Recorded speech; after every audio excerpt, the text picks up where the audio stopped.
Let history record this is my first giant check. And hopefully not the last. Indeed. This particular grant put to Oklahoma City over the $10 million mark in EPA Brownfield funding, which is a highly competitive grant process, which makes this a major milestone and speaks to the professionalism and capability and capacity of the Oklahoma City Brownfields program staff.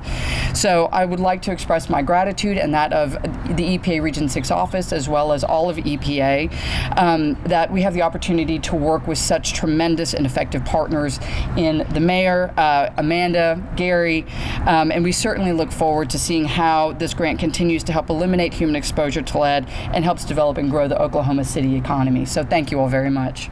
It's really important to create partnerships to address these issues so that this land can be redeveloped and that we don't have, wastelands in the center of our city. And so we're very grateful that there are entities like the EPA, especially today, that are stepping forward and assisting us moving forward with some more projects. And that's what we're here today to celebrate. So I definitely want to make sure everybody understands how necessary this kind of assistance is to the future development of our city. And I also want to express the city's deepest gratitude to the EPA for what they're doing, what they have done in Oklahoma City, and what we'll continue to do together with the assistance they're providing today.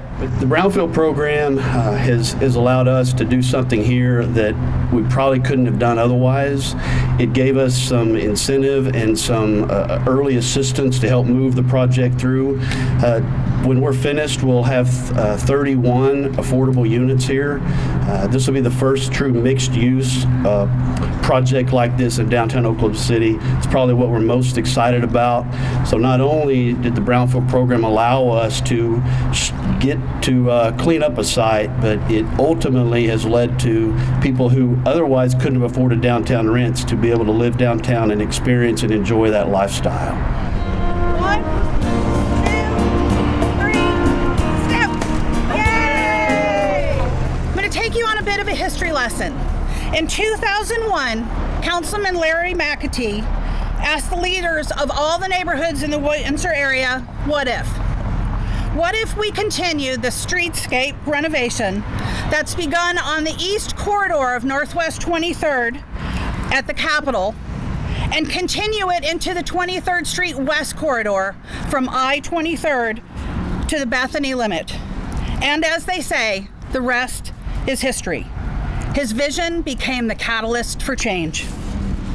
It's the type of change that occurs when like-minded citizens are empowered to work along city staff to begin a transformation of a renowned corridor in a city and watching a downward trend become an upward swing.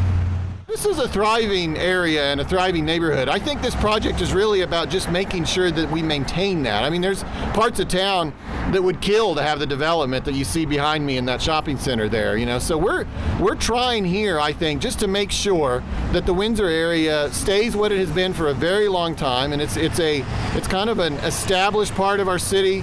I've been going around here my whole life. If I look that direction, I can see my aunt's old apartment. If I look that direction, I can see my family accountant's old office. I mean, this is a place that we've all been kind of passing through for decades and decades here in Oklahoma City because it is one of the most, traveled passages of our city.